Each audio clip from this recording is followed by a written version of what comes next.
I am the Deputy Executive Director over Policy Operations and Compliance at the Department of Community Health. I'm sure I've spoken and interacted with many of you on the presentation today, and it's a pleasure to talk to you again today. I'm going to go ahead. I'm going to be moving forward the slides. You're not today, which I know is great. So we're going to be moving back and forth between a couple of presenters, me and another presenter today. Start all of our presentations with the mission of the Georgia Department of Community Health. And as you can see here, it's to provide Georgians with access to affordable quality health care, effective planning, purchasing, and oversight. Presentation. This is just our index, our table of contents, so what we're going to go over today. I want to let everybody know that this is our first introductory presentation to the implementation of EVV. So it's going to be pretty high level. It's going to introduce you to the vendor and show you some high-level stuff. It is by no means our only presentation for training.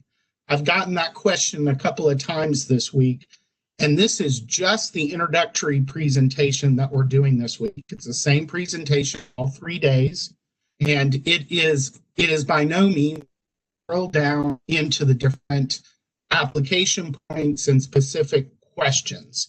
There are many, many, many presentations and trainings to come, everything from scheduling modules to consumer-directed specific presentations and trainings. So this is just the very first one. So I want to ease everybody's mind right up front that this is not the only training for EVV by any means. Do a little overview of EVV. I know that I did town hall meetings throughout the state a little more than a year ago now, and we've talked about this. We did a couple of very big presentations in Atlanta as well. So I'm going to not bore you with stuff that you've already heard before, but I do want to set the stage and talk about EVV again for any questions that are out there. So one of the first questions we get is, why are we doing EVV? And the easy and quickest answer to that is because it's a federal mandate.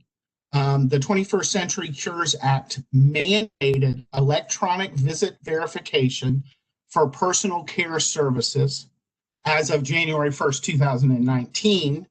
And then we got a good faith exemption to January 1st, 2020.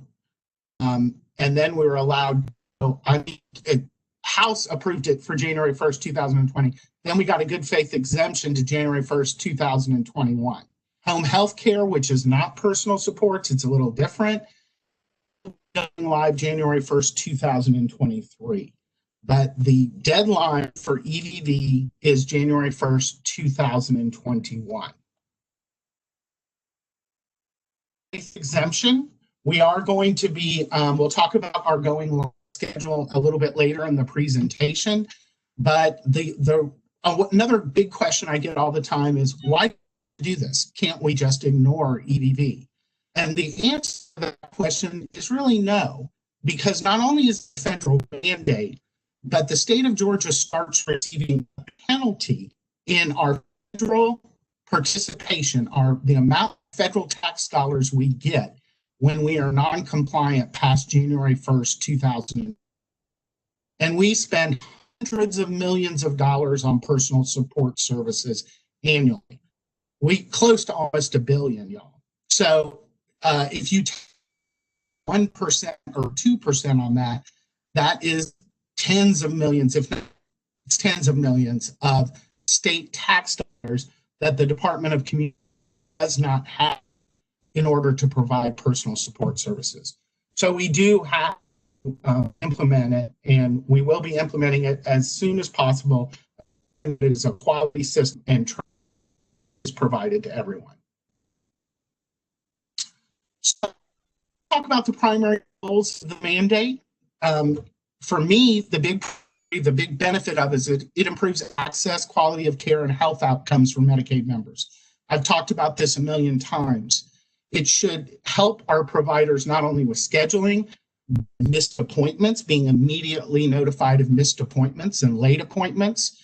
It will help the communication streams around hospitalizations when a personal care provider goes to provide service and the member's not there because then they're hospitalized. This immediately gets reported back to EVV and can be seen by the personal care company as well. Those are things where right now, one of the biggest complaints we get, those of us who work at DCH, is about missed appointments and late appointments. This is really a big benefit for that. It also was enacted to reduce Medicaid fraud, waste, and abuse, to ensure the services that are provided by Medicaid and paid for by taxpayers are actually being delivered. So that's verifying the services, and it also was meant to reduce billing errors.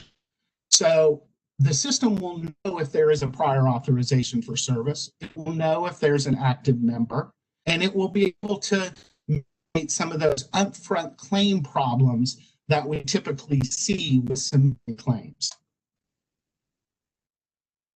EVV. It's a computer-based electronic system that captures the point of service information for community-based services, for personal support services.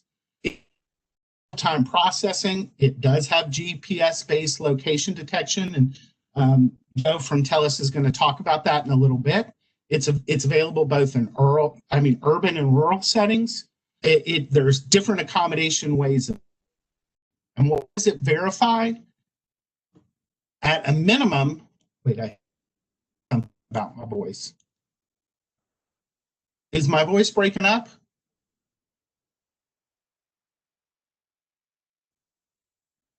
I apologize if it is. I'm keep going. You guys let me know if there's a problem, okay? If you could just text me. So at a minimum, the things that it does connect, that it does verify, is type of service performed, individual receiving the service, date, location of the service, who's providing the service, and the time the service begins and ends. The system can do more than that, but that is one of the things. Those are the 6 mandates. I'm getting texts, can hear me, so a couple of people are saying they can't. So there might be some communication, some internet issues on your end. There's a lot of internet traffic today.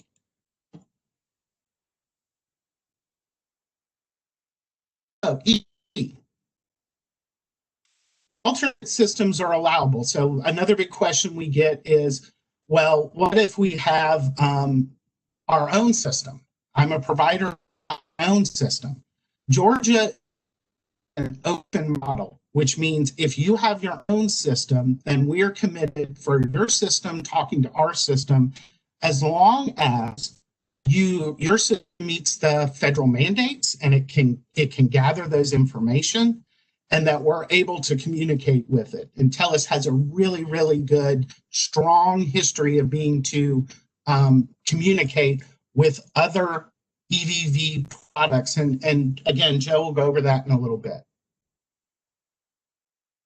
This is a very important issue, which is who will EVV impact? I get these questions a lot. So these are the specific programs: Now waiver, the comp waiver, the ICWP waiver, the elderly and disabled waiver, which you may know as SOURCE or CCSP, and then our state plan service, which is Georgia Pediatric Program, or GAP, for children. As of 2021, we are not implementing home health. We are only implementing support services or community living supports, whether it be in GAP, ICWP, whatever. We are only doing personal care services, personal support services, community living services, and that does include consumer-directed supports and services. We also will be communicating with waiver staff. So it's very important that we communicate with the case management and support coordination staff for the waivers. They will have access to data because they point of contact for things like if you need an increase of hours due to hospitalization, or if there are tons and tons of PA hours for personal support services and they're not being used, then our case management and support coordination staff need to know that so they can be appropriately building your ISP and or your plan of care. So who is DCH's EVV vendor? That's simple enough. Our vendor is Conduit, and they're using the TELUS solution. So at this point, I am going to turn it over to Joe Schnurr, who is with TELUS. He is the client customer service officer for TELUS. So Joe, can you hear me? I can hear you, Brian. Can you hear me okay? I can hear you just fine. I'm going to turn it over to you and advance to the next slide, okay? Awesome. Thank you, Brian, and great introduction. Hello, everybody. This is Joe Schnurr from TELUS, and it's great to be with you today. We're excited to be on this first kind of intro call with you all. It's also great to have really great attendance. So I'm going to walk you through a few slides, give you a little bit of background on who's Conduit and TELUS. And then I'm sure you're all anxious to get a peek at the technology. So I'm going to walk you through a few slides on the technology. And then I'm going to wrap it up talking about the third parties or providers using other EVV systems and what that process is going to look like to integrate with those systems. So Conduit and TELUS. So first of all, just so you know, Conduit is the primary contractor for EVV, and TELUS is a subcontractor under Conduit. We both have tons of experience working with health and human services for many, many years, and really are experts in implementing EVV both at the state level and at the managed care level. And as a result of that, we have tens of thousands of providers that are using our application across many states. And we're going to be we're going to be along for the ride with you over the next bunch of months as we get through the implementation. And we'll be working with you on demos and getting you very familiar with the technology. Next slide, please.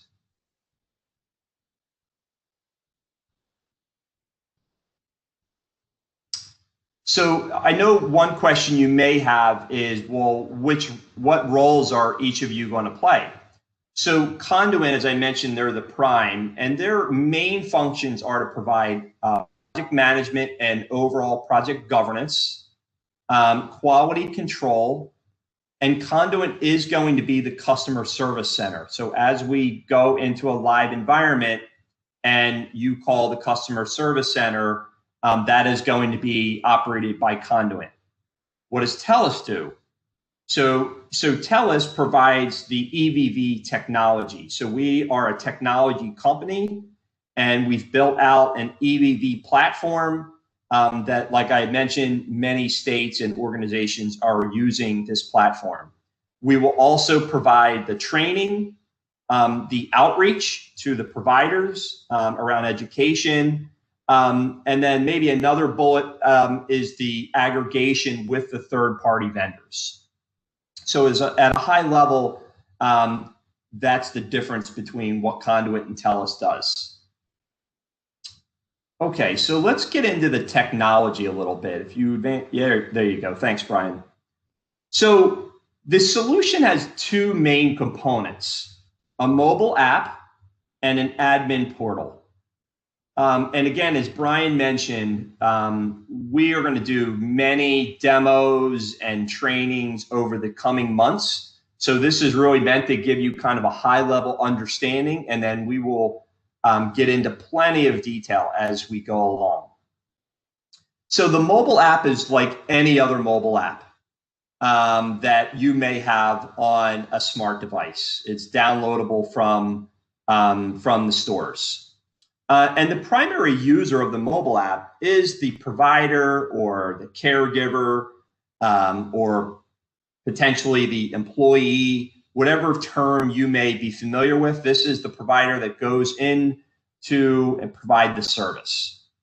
And they're going to be using the mobile app to clock in and clock out. I'm going to walk you through a brief overview of the mobile app. But again, the main functions are going to be you can create a visit from the mobile app, and then you complete the visit on the mobile app. So on the right side of the screen, you see the admin portal. This is a web-based tool. So you would go to a web browser like a Chrome, and you'll have a link to be able to get to the website, and then you'll sign in. And this is mainly used by the administrators or those running an agency, potentially even a fiscal agent for consumer-directed services. And the main functions here are around scheduling the visit, or what we call creating the visit, and billing as well. So as you will learn, all the billing will go through the TELUS portal. So every billing provider will have access to the TELUS portal and will submit their billing to Georgia through the portal. Next slide, please.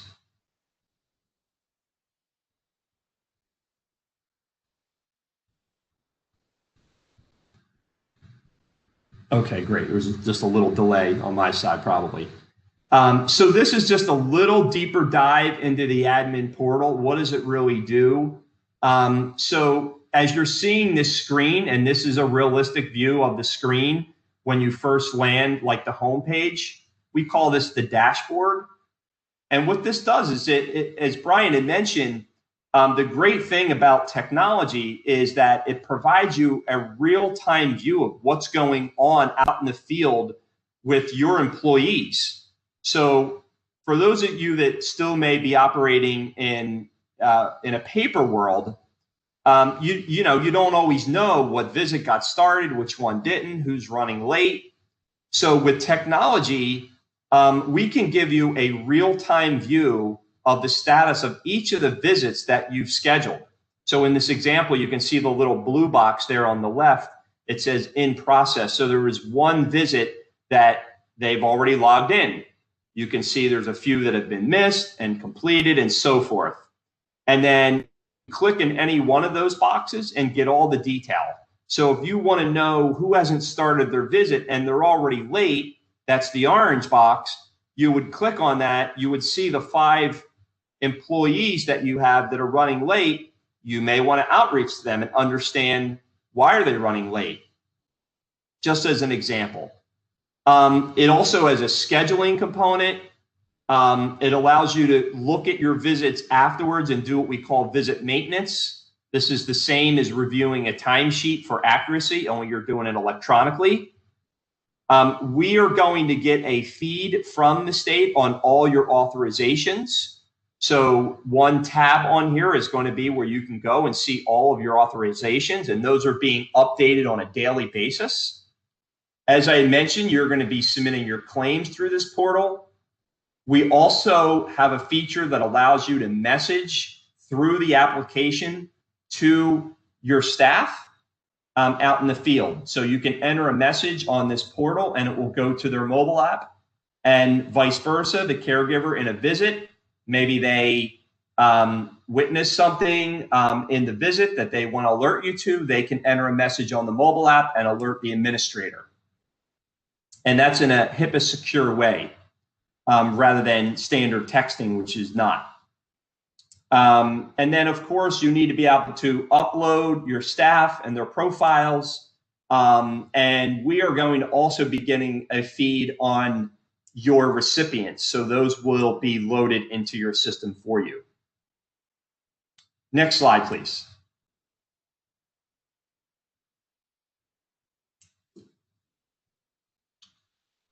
Okay, so I have 2 slides here on the mobile app. So first, as I had mentioned, it works on any smartphone or tablet. You download the app from Google Play or the Apple Store, just as you would a banking app or Facebook or any other app that you may be currently using. And And then I wanted to point out two specific things that we get a lot of questions on. The first question we get is, what if I don't have access to the internet? Meaning I'm in an area where I have no Wi-Fi or no cell coverage. So in that scenario, the mobile app goes into what we call offline mode, meaning it's offline, and that you can still complete your visits with full functionality. And then that visit will be captured on the mobile app. And when you get into an area where you go back online or you get access to cell or Wi-Fi, it will automatically understand that, and it will pass that information back up into the cloud or the servers. So you don't have to go in and release it, or it's all automatically done. So the only caveat to this is that the schedule or the visit has to already have been loaded on your phone, because we pull that from the servers. So you have to, the visit has to be on there. So you have had to open your phone, say in the morning while you were home preparing for your day, and you loaded all of your schedules. So as long as they're loaded, you can complete the visit. The second question we get is, are you tracking us? So the app does not track. So what it does do is it takes a GPS snapshot of the location when you start and end the visit. And that is a requirement of the Cures Act. We must use electronic technology to define the location at start and finish. So we must do that in order to meet the federal mandate, but we do not track you during the visit, before the visit, after visit. No other time do we track your location. So I just want to make sure we're clear on that. So this slide here is walking you through what the app looks like. These are the screens. And again, we're going to go through many demos, so I won't take a lot of time. But in general, when you open the app, you have your calendar. When you click on a visit, you go to the check-in screen where you hit the Start Services button. Then it will show you what service and what tasks you are required to deliver in that, that visit. In this example, you can see cleaning and cooking, and there's little check boxes. When you are all done, you hit All Services Complete. You go to the checkout screen where you capture signatures of both the recipient and the caregiver, and then you complete the visit and you get a thumbs up sign saying that the visit has been completed and successfully verified. Next screen, please.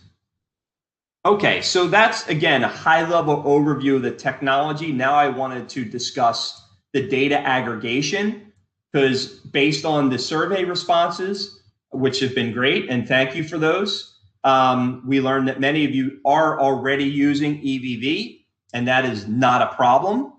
As Brian had mentioned, Georgia is implementing an open model.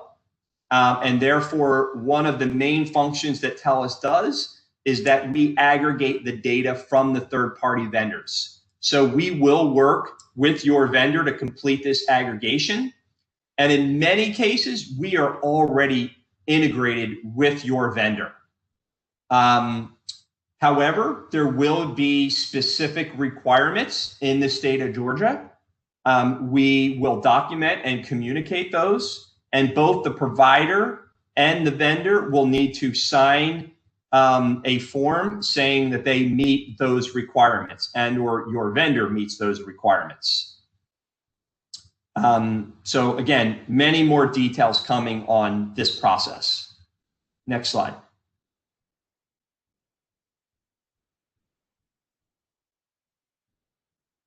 So if you're a provider, you have basically two choices on EVV. One, you can choose to use the system for DCH, which is TELUS, and it is free of charge. So the state is covering the cost, which is really a tremendous value. You are getting a software application with a mobile app at no cost. That doesn't happen very often. So that's a great value that the state is providing. However, some of you may want to use a different system. You may already be using a system. We term that an alternate solution. And you can continue to do that. Again, your vendor must meet the specific state requirements and specifications. And of course, any cost associated with that vendor is the responsibility of the provider.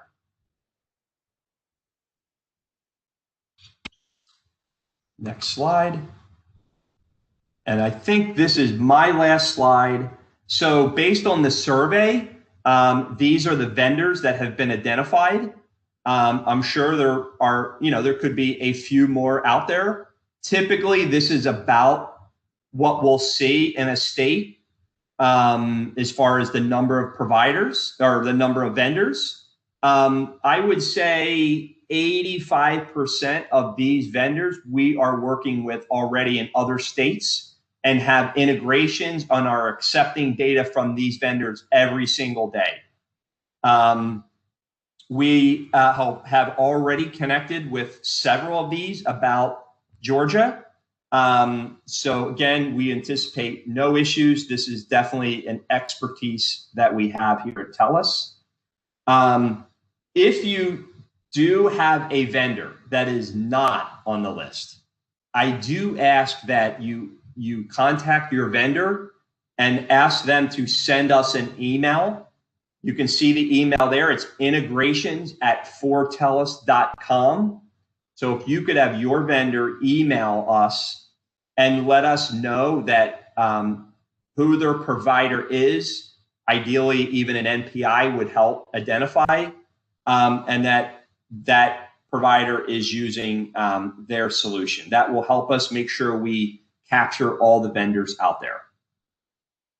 So I think at this point, Brian, I think that wraps it up, and I can turn it back over to you.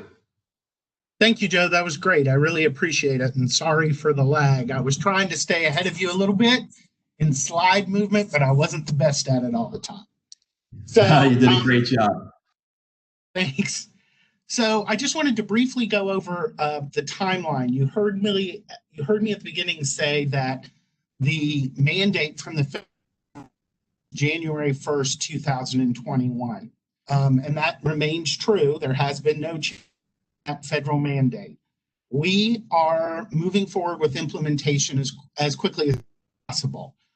We had some delays related to COVID-19 with our contracting process that delayed us for quite a few months, a good 5 or 6 months, which has put our timeline behind just a little bit.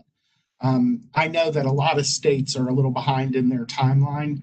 When we recently spoke to the Centers for Medicare and Medicaid Services, they said that 2 states were up and running and going for certification, and they expected a little more than half of the states to be up and running by December, and then a good 20 or so states that they hoped would be able to implement the first months of 2021. So we're not unusual that we're a little behind. There's about 20 of us that are a little behind in states, but all states are implementing EVV, and all territories, Guam, Puerto Rico, everyone is implementing EVV. So we hope we're going to have lots of webinars and informational sessions between now and February 17th. But starting February 17th, we're going to be going through some really intensive training that's very much hands-on for providers and members. The system will be in production April 1st, 2021. And that means it will be fully ready to go and in production and able to be used by all members. But we are starting in April with a pilot group of providers. So a small group of providers will begin using it in April. Then in May, about mid-May, we're going to begin the soft launch for all providers, meaning that providers can go in and use it. Providers can test out the system. Providers and members can provide us feedback. Members can tell us what's working, what's not working. And then if there are any final tweaks between that time and 7/1, we will be able to make those little tweaks to accommodate the system.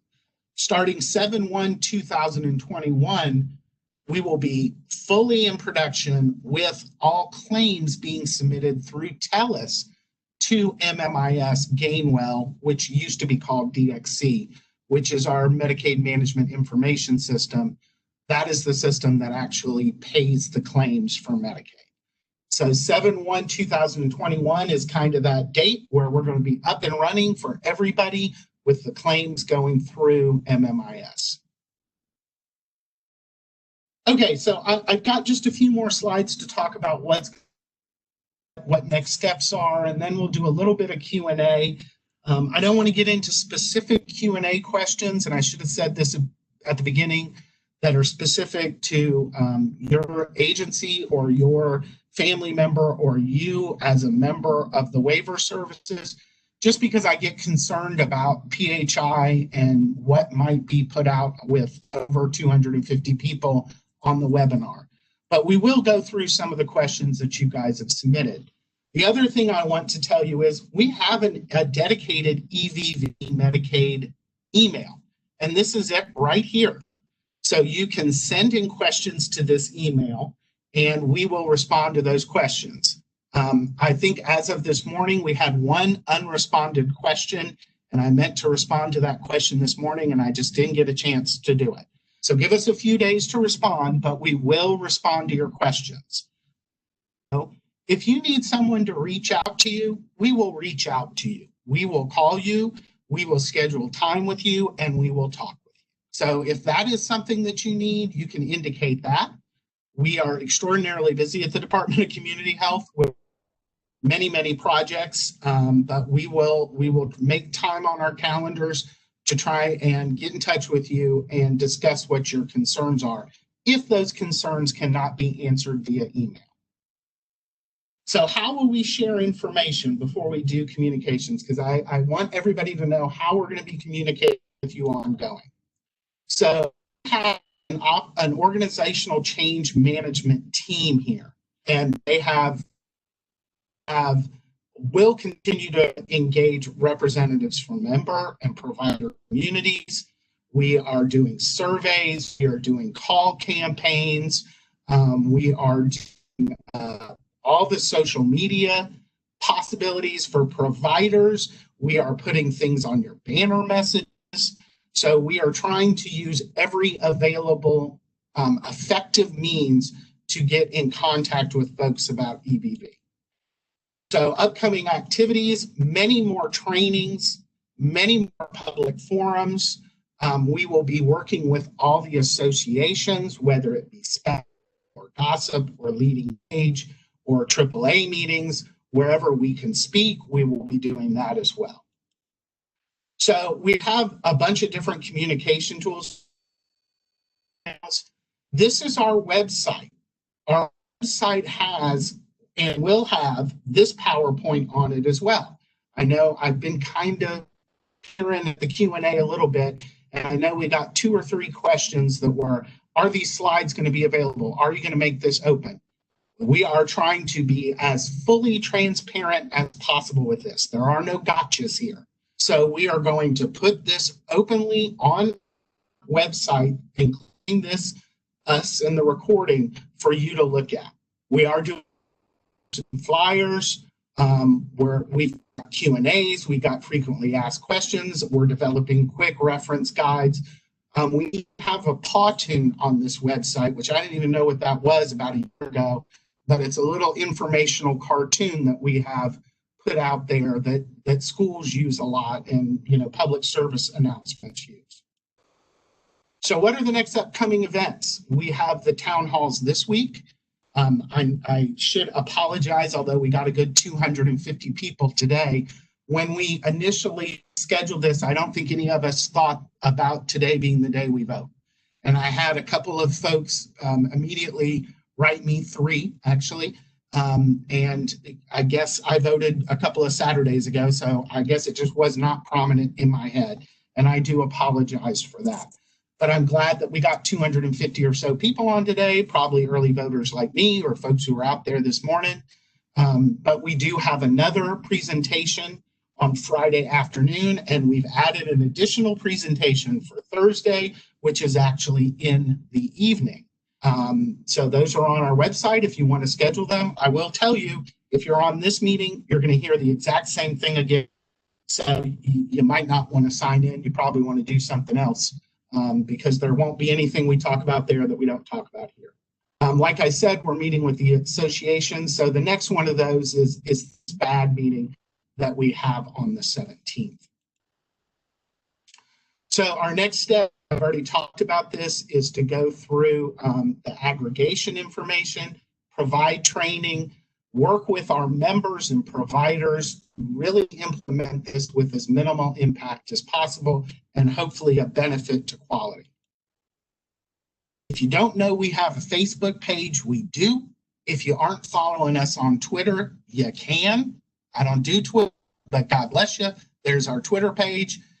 We have a YouTube channel, which was unbelievable to me. I didn't know that until about 6 months ago.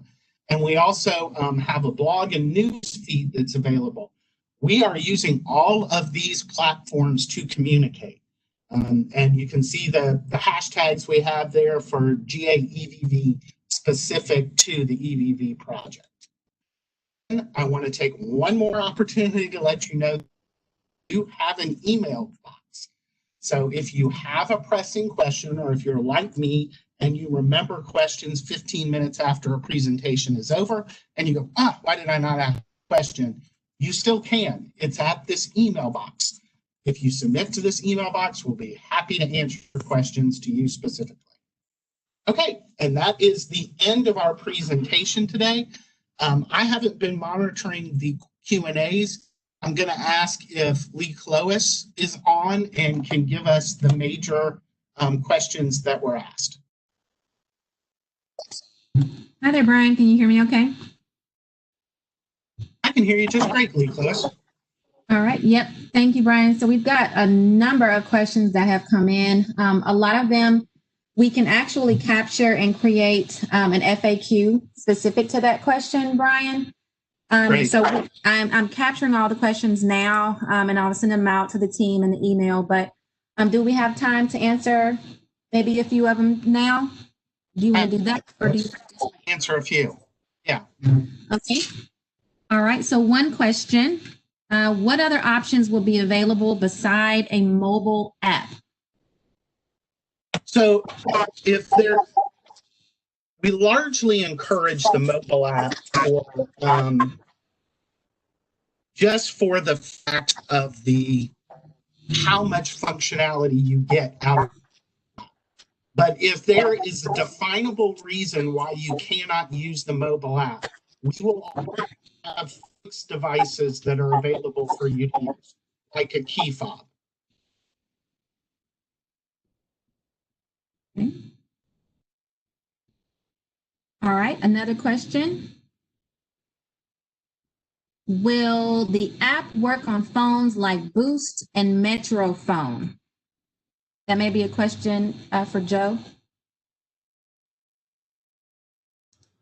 I'm not familiar with those devices. My guess is the answer is going to be no. I would need to confirm, and then we will, in the frequently asked questions, we will post which platforms that the system works on, both from the web-based and from the mobile app. So that's the best I can do with that question right now.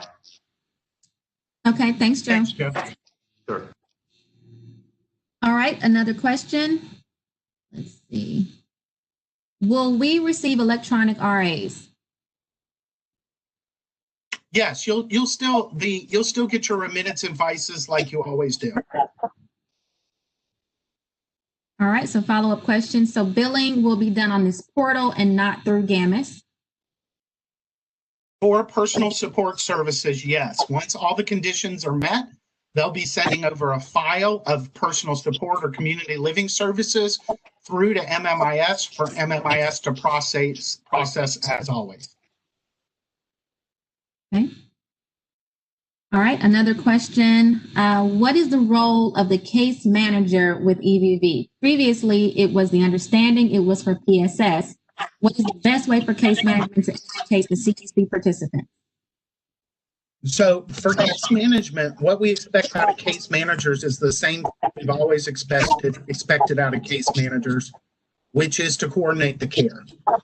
This is another tool in the case manager's toolbox to be able to properly coordinate care and help people connect to educational, social, medical, and other resources as needed.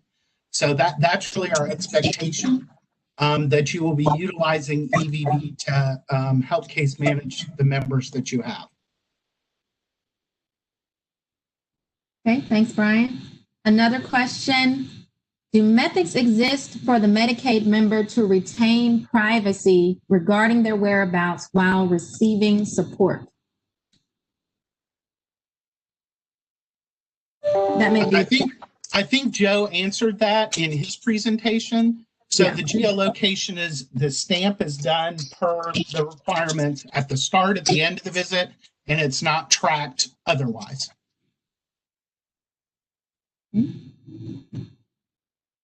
right, we have another question. Can the TELUS EVV application be used for services outside Medicaid clients? If so, is there a charge?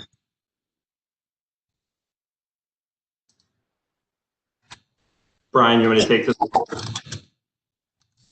So I can tell you that all we have a contract for is personal support services. If you were to find value in EVV and wanted to use it across all your platforms, then that would be something you would discuss separately with any vendor, not through the state. Okay. All right, here's another question. Will use of the EVV TELUS platform remove the requirement for paper client service record form? We're going to need to take that one back. What we're trying to do is remove as many things as possible administratively. So if at all possible, we absolutely will. Okay. Another question. Can you use an iPhone to sign in and a tablet to sign out with on the same day? Yes. Good, simple answer. All right. Another question.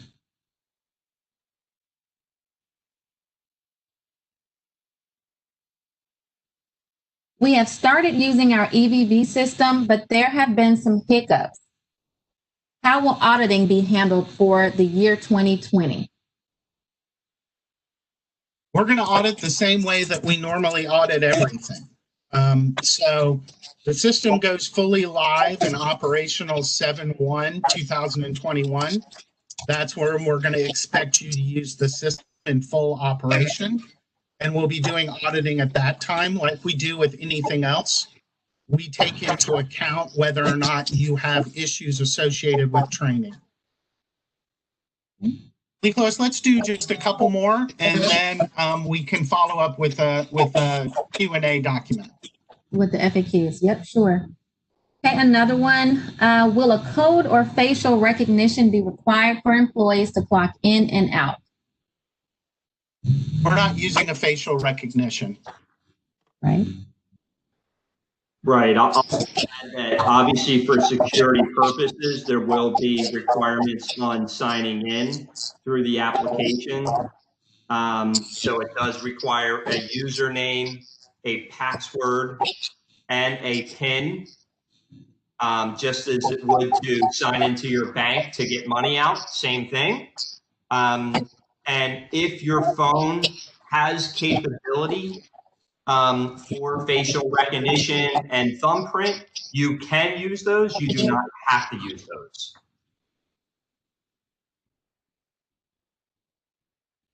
Thank you. Thanks, Joe. Last All right. question. Okay, here's one. How will billing through TELUS affect current fiscal agents? Well, the current fiscal agents will be treated as any provider. So they will be utilizing the system to transmit through to MMIS as well. Okay, I think what we're going to do now.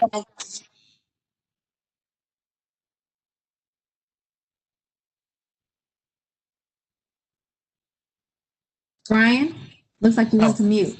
I'm sorry, I went to mute. Yeah. So did you, I did say, and I hope you all heard that fiscal intermediaries are going to be like any other provider. So they're going to be submitting their information through to MMIS for claims processing. So we're treating them like any provider. And after that, which I think I put myself on mute for, is that I'm getting a little bit of static and feedback here. So I think what we're going to do is we got about 12 minutes left, but I think we're going to end a little bit early. And what we'll do is we are transcribing every single question. So we're transcribing every single question you guys have. If you want a specific answer to your question, you want to be responded to personally, we will do that as well. You just need to submit it to this email box here, the evv.medicaid@dch.ga.gov.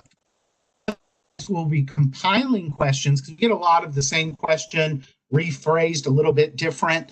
We'll be compiling those and developing an FAQ from all of this week's introductory webinar.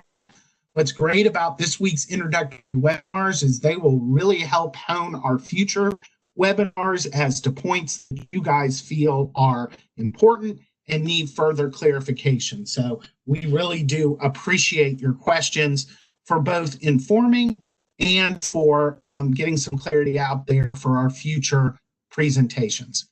So again, I want to thank everybody and Joe for joining us today and all the people who helped put these presentations on for us this week. I want to thank providers for their participation, and I especially want to thank members and families who have joined us today. We hope to be able to implement this system to improve care and minimize your impact. Thank you, and you have a good day.